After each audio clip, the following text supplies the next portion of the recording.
जमीन टाकायची तर तुमचा बाप जुळीच्या दोऱ्या ओढायचा आणि आई भाकरी करायची, दोघ जण गरम भाकर खायची, झोका द्यायचा. पुरीनं तुम्ही बोलायला लागल्या तर तुमचा बाप बोबड्या बोलत होता, तुम्ही चालायला लागल्या तर तुमचा बाप वाकून चालत होता, आणि पुरीनं तुम्ही रडायला लागल्या ना तर हा बाबासारखा बाप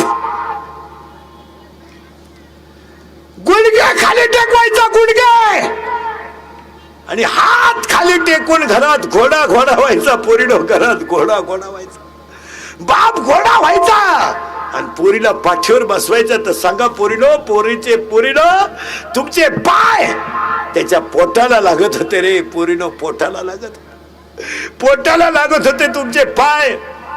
तुमचं 10वीचं टाइम टेबल लागलं तर त्यानं 10 दिवस पेपरला घेऊन गेला आणि पेपरवरून आल्यावर जेवला. पोरीनो तुम्हाला पाहायला पाहुणे आले,